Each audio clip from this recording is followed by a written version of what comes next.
The morning sun filtered through the oak trees as I watered my modest flower garden. 6 months since moving in, and the petunias were finally thriving. Rex and Storm lay in perfect downstay position on the cool grass nearby, their intelligent eyes tracking a squirrel that darted along the fence line. Neither moved a muscle without my command. I brushed my hand across my forehead, feeling the familiar scar that served as a constant reminder of our shared past. "At ease, boys," I said quietly, and both dogs relaxed their posture slightly, though their alertness never fully disappeared. Military training becomes permanent for handlers and canines alike. My name is Sarah Mitchell. After 12 years as a military working dog handler with 3 deployments to Afghanistan, I had finally found what seemed like peace. My modest ranch-style home sat at the end of Oakwood Court in Meadowbrook Estates, a neighborhood that promised tranquility in its brochures.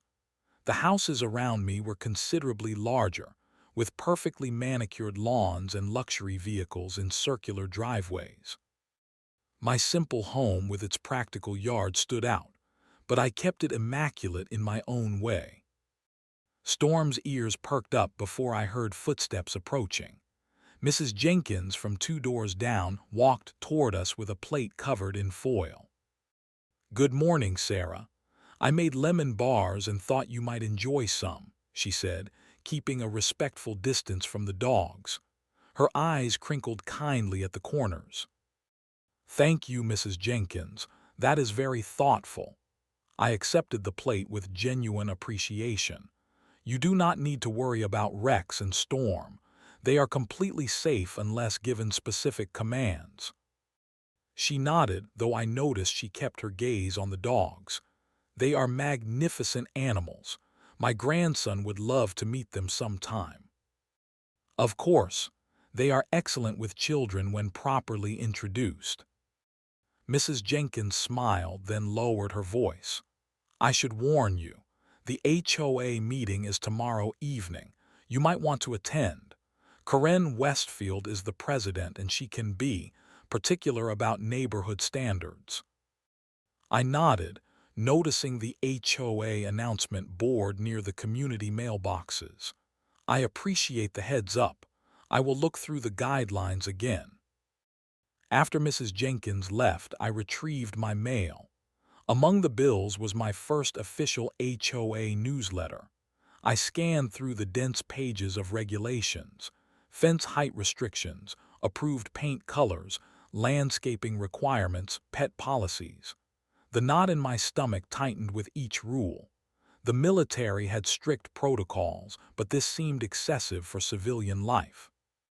As I read, I felt eyes on me. Looking up, I noticed a woman standing on her front porch across the street. Her blonde hair was perfectly styled, her posture rigid as she stared in my direction with narrowed eyes. She held a clipboard and appeared to be making notes while observing my property. Something about her stance, the authoritative way she surveyed my home, triggered a familiar tension in my shoulders. That evening, I sat on my porch swing as twilight settled over the neighborhood. Rex and Storm lay at my feet, always within reach. The street lamps flickered on one by one. Children's laughter faded as they were called inside for dinner. My fingers absently traced the military dog tags I still wore around my neck. "We are going to be just fine here, boys," I whispered, trying to convince myself as much as them. For the first time since discharge, I had found a place that felt like it could become home. After years of combat zones and temporary housing, all I wanted was peace and quiet. I had no interest in battles or confrontations. Those days were behind me. If only I had known what was coming. The first violation notice appeared on my front door 3 days after the HOA meeting. I had been unable to attend due to a mandatory VA appointment. The pink slip of paper cited my garden edging as being 2 inches higher than the permitted 4 inches. I read the notice twice, measured my garden border, and realized it was indeed slightly over regulation. Despite the frustration that bubbled inside me, I spent that afternoon adjusting the stone edging to meet the requirements. The following week brought another notice. My mailbox was apparently painted rustic brown when the approved color was chestnut brown. The difference was imperceptible to my eye, but I purchased the exact HOA-approved paint and spent Sunday afternoon repainting it. 2 days later, a violation appeared for leaving my trash can visible for 45 minutes after collection. The citation noted that bins must be removed from street view within 30 minutes. I adjusted my schedule to ensure I could rush home from physical therapy to move the bins on collection day. As I knelt in my garden one morning, pulling weeds while Rex and Storm watched from the shade of my porch, a throat cleared behind me. I turned to find the blonde Wham. And from across the street, standing at the edge of my property line. Her pearl necklace caught the sunlight as she clutched her ever-present clipboard. "Ms. Mitchell, I am Karen Westfield, president of the Meadowbrook Estates Homeowners Association." Her voice carried the practiced pleasantness of someone accustomed to giving orders with a smile. I stood and dusted soil from my hands. "Good morning, Ms. Westfield. Is there something I can help you with?" Her eyes darted to Rex and Storm, who had not moved from their position but watched her with alert interest.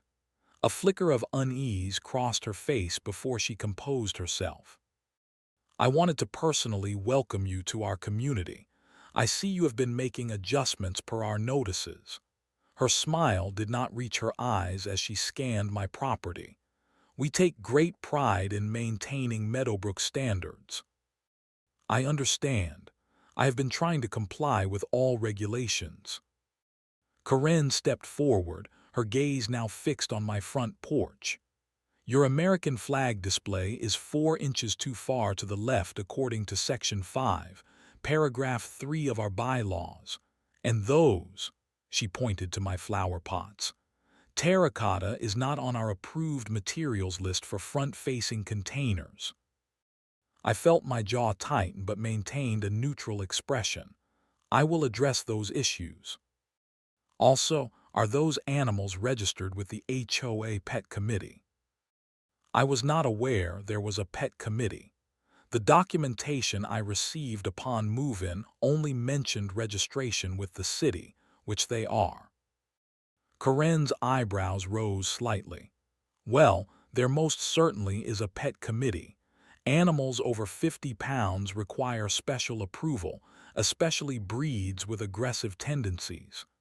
She took a step back as Storm shifted his position slightly. "German Shepherds are not classified as aggressive breeds, and these are trained military service animals," I explained, keeping my voice even. "They have been through extensive training and have service records longer than most resumes." Karen's lip curled slightly. "Yes, well, military or not, rules are rules. I will need to see their registration paperwork, service documentation, and vaccination records." I noticed Mrs. Jenkins watching from her driveway, concern evident on her face. "I will bring the paperwork to the next HOA meeting," I replied. Karen checked something off on her clipboard. "Very well. One more thing. Your grass is approximately half an inch too high on the south corner. Please address that immediately." After she left, my hands trembled slightly as I reached for my garden shears. I had faced Taliban fighters with steadier nerves. Something about this woman struck a nerve I thought had long since healed over. As I knelt to trim the grass, I noticed Karen across the street, binoculars raised toward my property. At the next HOA meeting, I arrived early with a folder containing all requested documentation about Rex and Storm. The community center conference room filled quickly, neighbors nodding politely though few introduced themselves. When I approached the podium during the open forum section to properly introduce myself to the community, Karen cut me off mid-sentence. Ms. Mitchell wants to address her numerous violations, she announced to the room. Perhaps she can explain why she believes her background exempts her from our community standards. The room grew uncomfortably quiet. I stood straight, the military posture automatic. I do not believe I am exempt from any standards. I simply wanted to introduce myself and submit the requested documentation for my service animals. Karen leafed through the papers I had provided without really looking at them. I question whether animals with military combat training belong in a family-friendly community like ours. These are not ordinary pets. They are trained to attack. That is incorrect, I stated firmly. They are trained to respond to specific commands for detection and protection, not aggression. Karen smiled thinly. The committee will review your documentation and make a determination. In the meantime, please ensure they are muzzled when outside your property. That is not a requirement listed in any HOA documentation, I countered. It is at my discretion as president to implement emergency safety measures, Karen replied, her voice syrupy sweet but eyes cold. As I returned to my seat, a man in a blue sweater briefly touched my arm. Military, huh? Thank you for your service, he whispered. A few others nodded slightly, though most avoided eye contact. The battle lines were being drawn, and somehow, I had become the enemy without firing a shot. The assault began in earnest the following Monday. A violation notice for improper window treatments. Apparently, my blinds were visible from the street, which violated Section 8.3 of the HOA Aesthetic Guidelines. Tuesday brought a citation for an unapproved garden hose color. By Wednesday, I was informed my hose numbers were 2 inches too small and in an unapproved font. Thursday claimed my doormat violated the neutral tones only policy. Friday accused me of having non-native plants in my side yard. Each violation carried a fine, beginning at $50 but quickly escalating to $100, then $200 for repeat offenses. Within 3 weeks, I had accrued over $1,500 in penalties. My kitchen table disappeared under a growing stack of pink violation notices. On my modest veteran's pension, these fines represented grocery money, utility payments, and medication costs. I stared at my bank balance on my laptop screen and felt the familiar tightness in my chest that preceded panic. Rex immediately sensed the change in my physiology, padding over to place his head in my lap, his warm weight grounding me back to the present. "We have been through worse, right, boy?" I whispered, scratching behind his ears. Storm watched from his position by the door, ever the sentry. That Thursday, I returned from grocery shopping to find 2 men in polo shirts with the HOA logo photographing my backyard through the fence. Rex and Storm stood at alert near the fence line, making no sound but clearly monitoring the intrusion. "Excuse me," I called out, setting down my grocery bags. "What is happening here?" The shorter man jumped slightly. "HOA inspection. We received reports about aggressive animals." "From whom? My dogs have never displayed aggression in this neighborhood." The taller man looked uncomfortable. Ms. Westfield filed the report herself, said they were barking and lunging at the fence when she walked by. "That is impossible. These dogs are trained not to bark without command, and they never lunge unless given specific orders." I felt heat rising in my face. "And you cannot photograph my private property without permission." Actually, the HOA bylaws section 12.4 permits property inspections with reasonable cause, the shorter man replied, clearly reciting a memorized policy. 3 days later, a certified letter arrived. My hand shook as I read the ultimatum.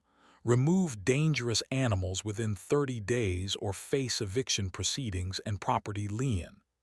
The letter cited 5 anonymous complaints about aggressive animals and threatening behavior. That night, I sat on my porch steps, head in hands. Rex and Storm rested their muzzles on my knees, their warm presence the only comfort in a world that was crumbling around me. The weight of Storm's head on my right knee aligned precisely with the scar from shrapnel that had torn through my leg during our last deployment.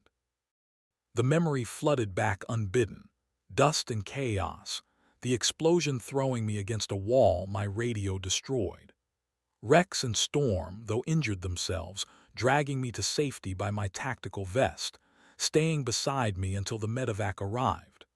My hand moved unconsciously to the back of Storm's neck, feeling the raised scar tissue hidden beneath his fur, his own battle wound from that same day. "I will not abandon you," I whispered fiercely. "Not now, not ever." The next morning, I filed a formal request for a hearing to contest the violations.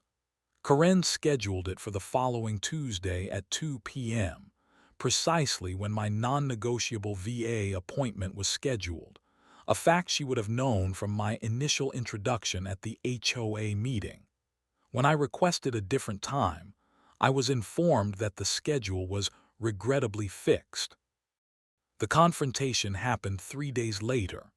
I was returning from a walk with Rex and Storm when Corinne approached me on the sidewalk, clipboard in hand, and 2 HOA board members flanking her. "Ms. Mitchell, we need to discuss the continued presence of these animals in our community," she announced loudly, ensuring neighbors could hear. "The board has serious concerns about public safety." "These concerns are unfounded. My dogs have never shown aggression to anyone in this neighborhood," I replied, keeping my voice level despite the rising tension in my chest. "We have multiple reports stating otherwise," Karen countered, taking a step toward me. "Perhaps your military experience has desensitized you to what normal people consider dangerous." The implied accusation, that my judgment was compromised, that I was somehow damaged, hit like a physical blow. My breath caught as the world around me began to tunnel, sounds becoming distant. Sweat beaded on my forehead despite the cool temperature. The clipboard in Corinne's hand suddenly resembled the tablet carried by the field commander who had informed me of the ambush that took 3 members of my unit. I dropped to one knee, my body no longer fully under my control. Immediately, without command, Rex pressed his body against my left side while Storm moved to my right, both applying firm, steady pressure. Their training activated automatically, deep pressure therapy, the response they had been taught from my PTSD episodes. Their warm weight anchored me to reality, their rhythmic breathing guiding my own back to normal patterns. Corinne stepped back, eyes wide. "See, they are aggressive, they are crowding you." Through the receding fog of my episode, I heard Mrs. Jenkins speak up from her driveway. "They are helping her, Corinne. Anyone can see that. Those dogs are not attacking, they are supporting." The male neighbor in the blue sweater, I now knew him as David, had stopped his yard work to watch. "Those are service dogs doing exactly what they are trained to do," he called out. "My brother has a service dog for his PTSD. That is a trained response." I slowly regained my composure, the dogs maintaining their positions until my breathing stabilized. "I believe this meeting is over," I said quietly, standing up straight. "Any further communications should be directed to me in writing." As I walked away, I heard murmurs from other neighbors who had witnessed the incident. For the first time, the whispers did not feel hostile. Something had shifted. Corinne had overplayed her hand, and in doing so, had revealed the true nature of her crusade. The certified letter arrived on a Tuesday morning. The official HOA letterhead bore an ominous notice: intent to place property lien for unpaid HOA fines and violations. The total had reached $5,750 in just under 2 months. My hands trembled as I calculated what this meant. At my current pension rate, it represented nearly 3 months of income. "This cannot be legal," I whispered to myself. Rex and Storm watched me from their beds, sensitive to the stress in my voice. That afternoon, I drove to the local Veterans Assistance Office, the letter tucked securely in my folder of documents. The counselor, a former Army sergeant named Miguel, reviewed my situation with growing concern. "I wish I could say this is unusual, Sarah, but HOAs operate with remarkable freedom," he explained, sliding my documents back across the desk. "VA benefits do not typically extend to these kinds of civil disputes." "There must be some resources," I insisted.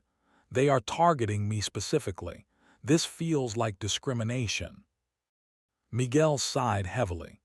"You could consult an attorney, but most require substantial retainers for HOA cases. These disputes get expensive quickly." I visited 3 law offices that week. Each consultation ended the same way: sympathetic nods followed by retainer requests ranging from $3,000 to $5,000, money I simply did not have. The breaking point came unexpectedly on Friday afternoon. I had a mandatory VA appointment for my leg evaluation, leaving the house unattended for 3 hours. Rex and Storm were secured in the climate-controlled garage with water, their beds, and enough space to move comfortably, a setup I had carefully created for such occasions. When I returned home, something felt immediately wrong. Storm's training toy lay in the middle of the backyard, though I had left it in the garage. The gate to my privacy fence was unlatched, though I distinctly remembered securing it with the padlock. Inside the garage, both dogs were agitated, not barking, as their training prevented that without command, but pacing in tight circles, their body language tense. The side door to the garage stood slightly ajar. I reviewed my security camera footage, a basic system I had installed after the first wave of violations. The grainy video showed Karen Westfield entering my backyard through the gate at 2:17 p.m., using what appeared to be a set of master keys. She proceeded to take photographs of my property from various angles, then approached the garage side door. The camera angle did not show her entering, but 20 minutes later, she hurried out of my yard, her normally composed face flushed and agitated. My blood ran cold. She had been in my garage with my dogs. She had trespassed on my property while I was away. Before I could process this violation, my phone chimed with a neighborhood app notification. Karen had posted to the community group, "Dangerous situation. Today I narrowly escaped being attacked by the military dogs at 47 Oakwood Court. These animals lunged at me aggressively when I approached the property on official HOA business. All residents, especially those with children, should exercise extreme caution in this area. Emergency HOA meeting scheduled for Tuesday to address this serious safety concern." The post already had dozens of comments, many expressing shock and concern. A few neighbors questioned how she had encountered my dogs at all, since they were never outside unattended, but their voices were quickly drowned out by the panic. I sat in my darkened living room that night, the blue glow of my laptop illuminating my face as I researched HOA laws until my eyes burned. Rex and Storm lay at my feet, occasionally looking up at me with concerned expressions. State laws regarding HOA authority, limits to fining powers, discrimination clauses, proper notice requirements. I printed document after document, highlighting relevant sections. building what began to feel like a case. But every legal forum I visited emphasized the same reality. HOAs held tremendous power, and fighting them required resources I did not possess. At 10:37 p.m., a soft knock at my door startled me. Rex and Storm were instantly alert but not alarmed. They sensed no threat from our visitor. Through the peephole, I recognized Maria Gonzalez, a neighbor from the end of the block whom I had spoken with only briefly at the mailboxes. "I am sorry to come by so late," she whispered when I opened the door, "but I had to wait until Corinne's lights were off. She watches everything." Maria glanced nervously over her shoulder before continuing. "I work at Cornerstone Realty. We handle several properties in this neighborhood. What she is doing to you is not right." Maria handed me a manila folder. "These are copies of financial records from the HOA for the past year. I am on the Financial Review Committee, and things do not add up. Corinne has been using HOA funds for personal expenses, landscaping at her own home, a fence installation, even part of her kitchen renovation, all classified as community improvements. She has also been waiving violations for board members and friends while targeting others." I stared at the documents in disbelief. "Why are you showing me this?" "Because you are not the first person she has driven out. Last year it was the Singh family. She claimed their cooking odors violated the nuisance clause. Before that, the Rodriguez family. Their religious holiday decorations supposedly violated aesthetic guidelines. She picks targets, usually minorities or people she considers different, and makes their lives unbearable until they leave." After Maria left, I spread the documents across my kitchen table. Expense reports, bank statements, violation records showing clear patterns of selective enforcement, properties with identical violations, one fined heavily, another with no citation at all. The difference always traced back to personal relationships with Corinne. Something shifted inside me that night. The military tactician I had tried to bury beneath civilian life awakened.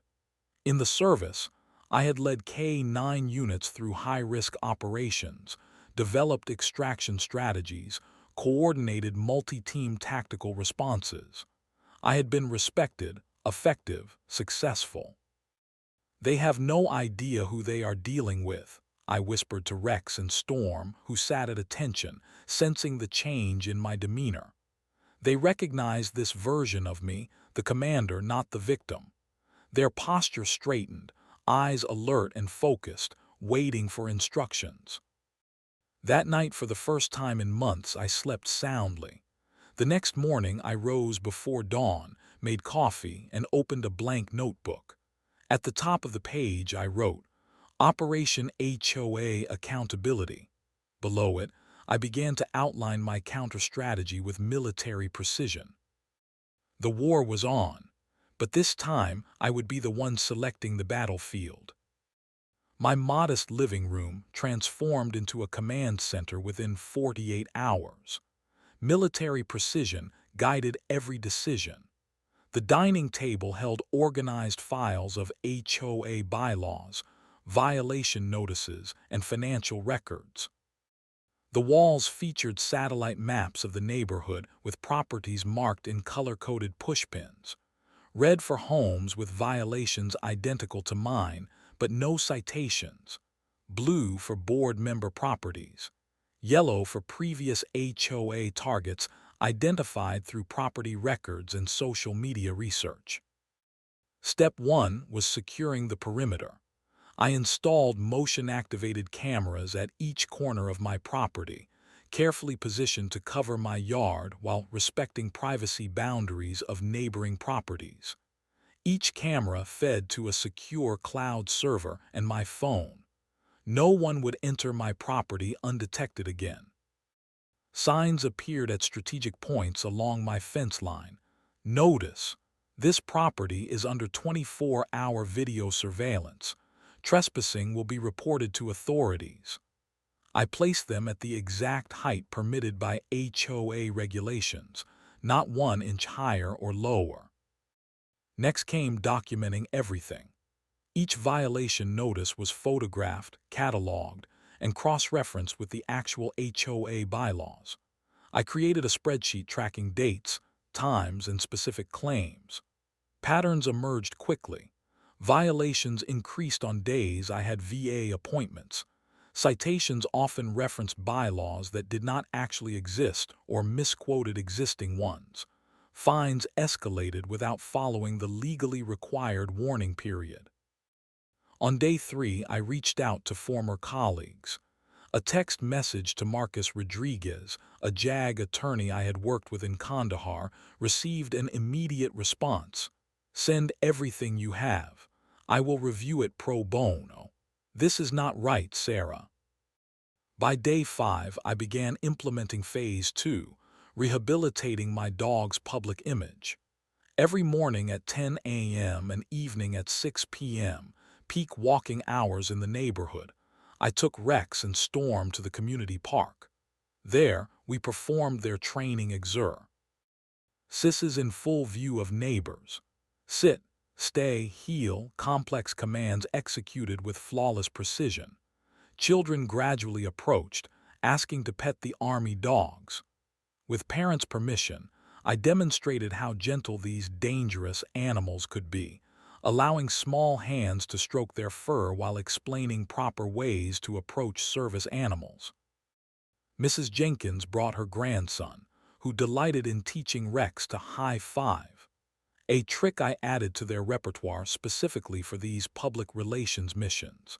David from down the street began joining our morning walks, sharing stories of his brother's service dog. Each interaction built a counter-narrative to Corinne's dangerous dog propaganda. Meanwhile, Maria continued providing intelligence. "Corinne has scheduled an emergency HOA board meeting for next Thursday," she informed me via text. "The agenda includes a vote on dangerous animal removal and property lien authorization." "Understood. Operation proceeds as planned," I responded, using our established code phrases. That Friday, my doorbell rang at precisely 8 a.m. Lieutenant Colonel James Westbrook, retired, stood on my porch in crisp civilian clothes, his military bearing unmistakable. "Sergeant Mitchell," he greeted me formally, "your unit sends their regards." James had been my commanding officer during my second deployment. Now he worked for the Department of Veterans Affairs, specializing in housing discrimination against service members and veterans. For 4 hours, we reviewed my documentation. His expression darkened with each revelation. "This is textbook discriminatory harassment," he confirmed. "The selective enforcement alone constitutes a violation of fair housing regulations. Add in the targeting of your service animals and the pattern of driving out undesirable residents, and you have a solid case." "But I cannot afford legal representation for a prolonged battle," I admitted. "You do not need to," James replied. "We have a special counsel division that handles these exact situations, and I have contacted some of your former unit members. They are eager to attend the next HOA meeting as character witnesses." The breakthrough came that weekend. Maria texted at 11 p.m., "Check your email now." The message contained financial records showing Corinne had used HOA funds to pay for her daughter's college tuition, disguising it as community education initiatives. Another document revealed she had purchased personal furniture with HOA emergency funds, categorizing it as office equipment. Most damning was an email exchange between Corinne and the HOA treasurer discussing waiving violations for certain residents in exchange for votes on board initiatives. Sunday afternoon, I drove methodically through the neighborhood with my camera, documenting properties with the exact same violations I had been cited for: Garden Edging Heights, fence styles, unapproved plant species. I photographed board members' homes with mailboxes identical to mine, painted the same unauthorized color, yet no violation notices adorned their doors. The pattern of discrimination was undeniable. Properties belonging to minorities, single women, elderly residents, and veterans had received 83% of all violations in the past year, despite representing only 31% of the neighborhood. Monday morning, I received a text from Marcus. Analysis complete. This HOA has violated at least 7 state statutes regarding proper governance. Their selective enforcement constitutes discrimination under state law. The unauthorized entry to your property is criminal trespassing. The targeting of your service animals violates ADA protections.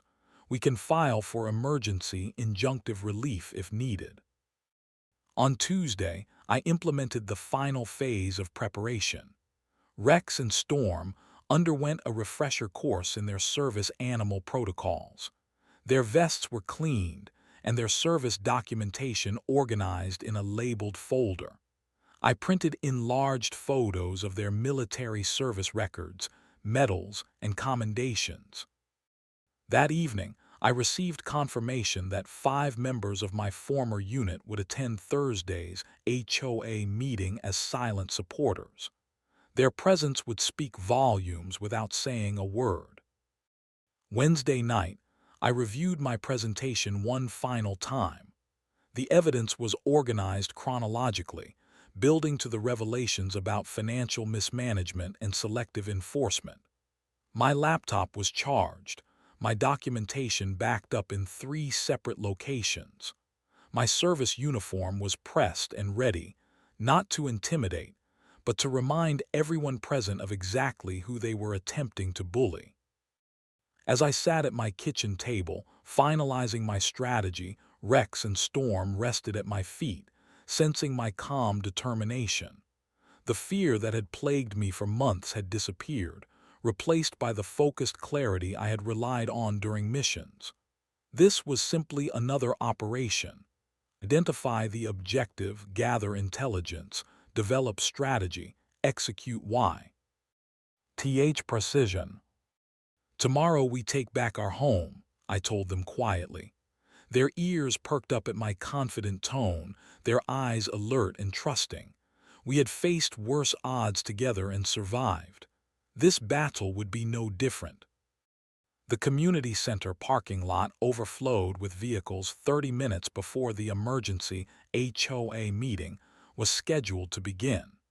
Word had spread through neighborhood messaging groups and social media. Residents who had never attended a meeting before arrived early to secure seats. The tension in the air was palpable as I pulled into one of the few remaining spaces. I adjusted the collar of my dress uniform one last time, the familiar weight of the service medals providing a grounding presence. Rex and Storm sat perfectly at attention in the back seat, their service vests identifying them as military working dogs, complete with their own service medals and certifications clearly displayed. "Ready for the mission, boys," I said quietly. Their alert postures confirmed what I already knew. We were prepared. At precisely 6:55 p.m., I entered the community center. Rex and Storm flanked me, moving in perfect step, their disciplined presence commanding immediate attention. The room fell silent as we walked to an open seat in the second row. 5 men and women in civilian clothes, but with unmistakable military bearing, nodded to me from different positions around the room. My former unit members, strategically placed to observe from all angles. Corinne stood at the podium, her momentary shock quickly masked by a plastic smile. "I must remind everyone that pets are not permitted at HOA meetings," she announced, gesturing toward Rex and Storm. I stood, removing a folder from my briefcase. "These are not pets, Ms. Westfield.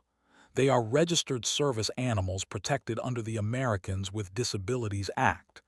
Here is their documentation, including their military service records and VA certification. I placed the folder on the table before her. The board members leaned forward, examining the official documents with growing discomfort. "We will proceed with the agenda," Karen stated stiffly, ignoring the folder.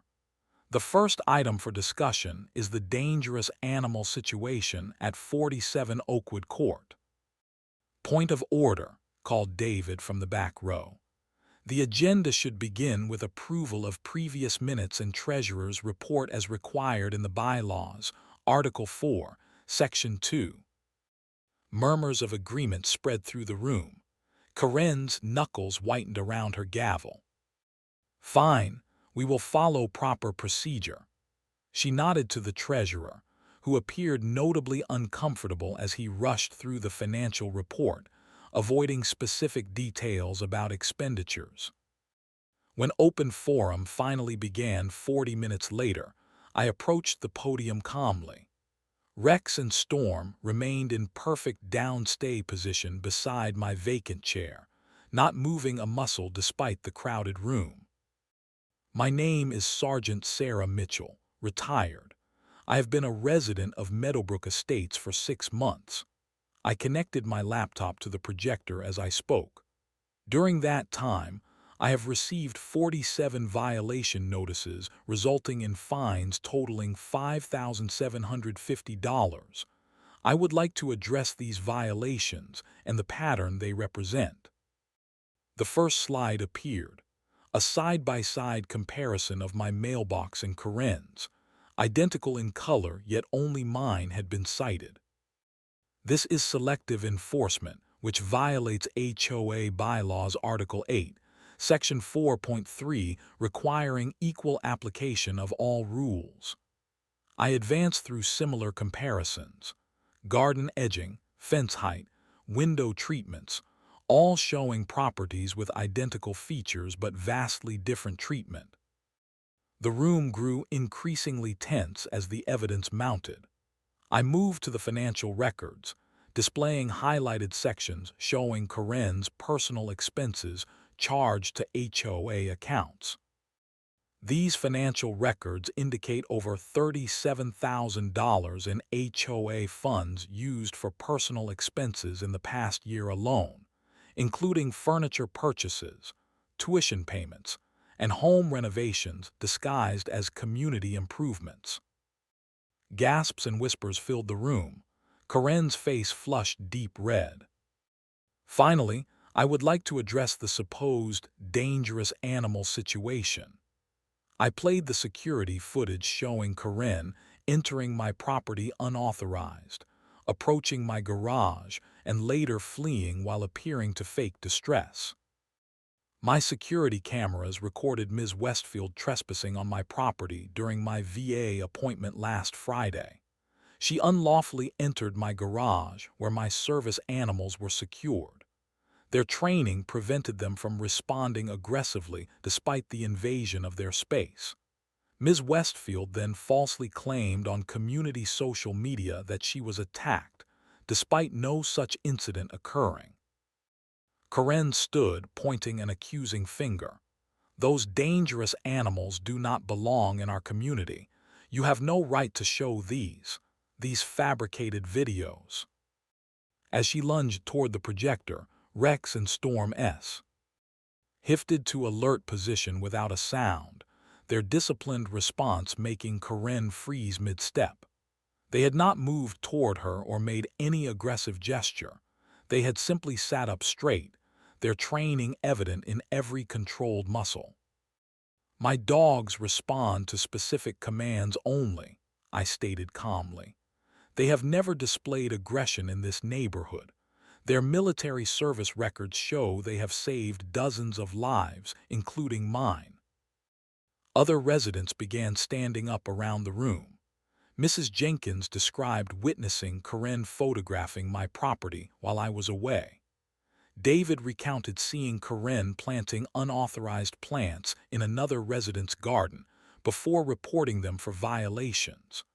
A young couple detailed being fined for holiday decorations identical to those displayed by board members. The board called an emergency executive session, filing into a back room with ashen faces. Rex and Storm remained in perfect down.